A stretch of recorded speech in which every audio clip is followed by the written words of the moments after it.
Welcome back to part 8 of a fast conversation about the Fast and Furious. I'm Korbin Zvokel, I'm Jackson Mahuron. and we just watched The Fate of the Furious. And we're going to For talk for eight. for 8. We're going to talk for exactly, this was the prime time of the puns. We really wanted fasten your seatbelts, but we didn't get that. Yeah. But Fate of the Furious today for exactly 10 minutes. As always, you ready to get into it? Let's do it. All right, setting the timer on my phone right now. And obviously, we have to start with the iconic line in 3, 2, 1.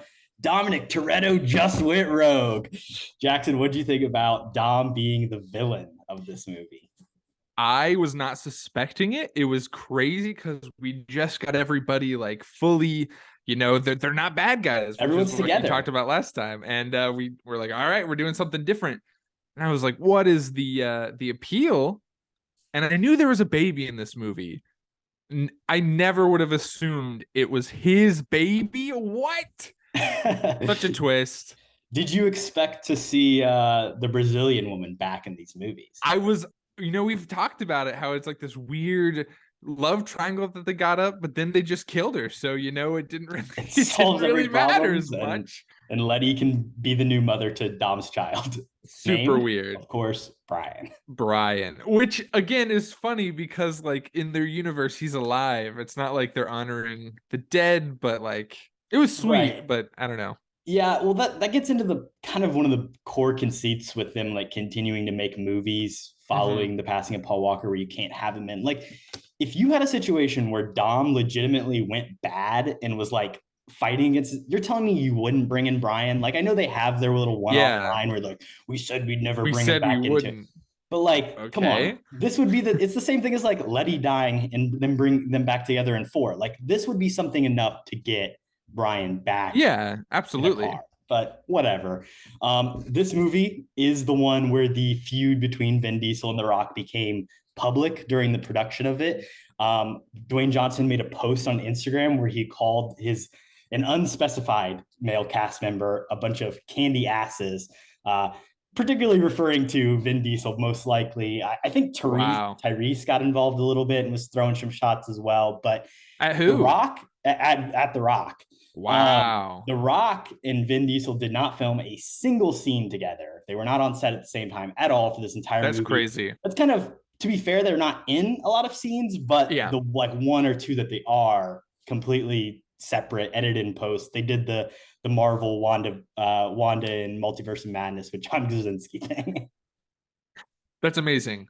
Um, yeah, I guess I didn't think about it this much. It wasn't super distracting this Well, the time. thing about this movie is they're in the car so much. Like, I would imagine most of these actors didn't film together because it's so Yeah, much of them just in a car with a in a green screen car. behind them, faking dialogue. And this movie also has way more violence than any other, way more death than any other, and some fucking Michael Bay type explosions. Oh yeah. Let's talk about some of these set pieces. What do you think? I mean, you knew about the submarine, obviously, The but your submarine was thoughts? cool. It was fun. I'm trying to think, was there anything in the early stuff that was like Well, the opening, huge? well, this is the thing. I made a list of all the kind of crazy things that happen. I mean, the opening scene, Dom is driving a on fire car Yeah, backwards, that is and then sick. he That is really jumps out of cool. it and it flips off a cliff in Cuba and explodes midair, which is That insane. was cool. I did think that was sick. When they rob the place in Berlin, there's the giant wrecking ball with a smiley face. And then Hmm. when Dom attacks the motorcade, they rain like 50 cars through a Yes, that building, was which crazy. I remember you can find it online. There's a great video of them like filming that practically, like they were actually like launching Oh cars off a wow. building. So there is some cool stuff in this for sure. That's it's interesting that it's practical because it looked, at Parts of least it, whenever not they're in the all of it. CG, whenever they're like in like the stampede of cars, like it looked very CGI for like the first time, which was kind of interesting. Yeah, this is the one where like you can see the seams in some of the like Yeah. big CGI set pieces. This Mhm. was directed by F. Gary Gray. Are you familiar with his work at all? I looked at his stuff. He did Straight Outta Compton, which is like a pretty good movie, I guess. It's like It's all the type right. of movie that gets you a Fast and Furious movie Yeah. right And after, then he right? did, what was the other one he did Men that was in Black International. What yeah, a that's fucking right. Yeah. travesty. Terrible. Really bad. He has a Uh, bad record, I think, unfortunately. yeah, I mean, it's one of those people that just gets sucked into the franchise world that it's like, why couldn't you keep making things more akin to Yeah. Straight Outta Compton? Um, Scott Eastwood is essentially Paul Walker's replacement in He's this movie. bad in this. He's I not don't like good. his addition. He is not charming at all. Like he's kind of just an asshole the entire movie, and he sits at the family table, and it's like I don't really get He why you're doesn't family. belong. He doesn't Yeah, belong. He sits at the family table where they drink Budweisers and not Corona. Did you notice that? I did not notice that. I picked up on the Coke ad in the very beginning, but I didn't notice the Bud.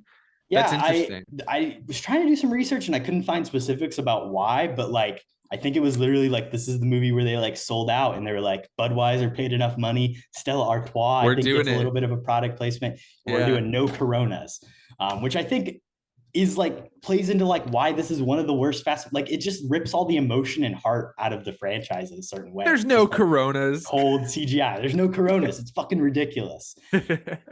So Kurt Russell's back in this one again, playing Mr. Nobody. This time he gets the with Kurt Russell credit. What Yeah. did you think about Nobody returning? He is just like such a comic book character that like I don't know. I have no opinions on him. He's just kind of there and he's fine. And it's fine. I don't know.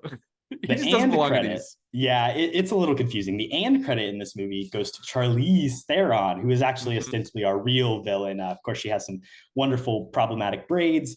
What do you think about Charlize as Yeah. the villain? I did not recognize her at first because I was so distracted by the dreads. Or just like the really tight braids. And then I think she switches her hair like throughout the movie a little bit, right? Like I feel like she doesn't Yeah. have those the whole time. Then I start and I'm like, oh, that's Charlize. Shout out Very Cypher, strange. great villain. Cypher. But she steals God's eye right in the beginning of this movie because, of course, they have to, take away that. That. Yeah, it is kind of interesting too that like this movie talks about like the dangers of self-driving cars a little bit. They can get hacked and you need the guy behind the wheel.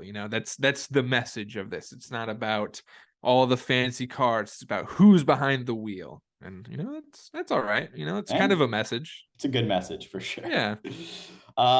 Helen Mirren as Jason Statham's mom, kind Sure. of confusing. This movie does a lot of like kind of just like throws you into the middle of things and like expects because like that scene is not explained at all. Like Vin Diesel just like shows up and he's like, she's like, you know who I am, right? And he's like, yes, I do. That's why I'm Yeah, a here. lot of And then weird he world says it like building 4 stuff like times. that. Statham though, the baby fight, I think that's incredible, and it's like It's exactly great. It is why really funny. Statham is in these movies. It's why they Yeah. did Hobbs and Shaw. Like he, at his best, is an incredible physical action star. Yeah, I think that's probably one of the strongest moments of this movie. It's just like very light but fun. And yeah, it's very wholesome. It's about family, gets at the core. As always, there's a connection to family. Any final thoughts about this movie, Jackson? I don't know. It was just fine. It was pretty boring for most of the movie. Yeah, And this is I definitely don't know one how where to you get feel. caught up looking at your phone. A lot. Yeah. Yeah. I don't know. I don't have a ton of great things to say about this one.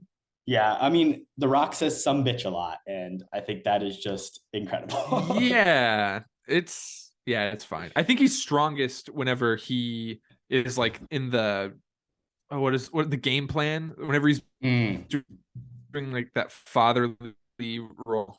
It's good for him, but Yeah, I think that stuff really works, and we get to play into that a little bit more in Hobbs and Shaw. Yeah, we cut out a little bit there. mhm.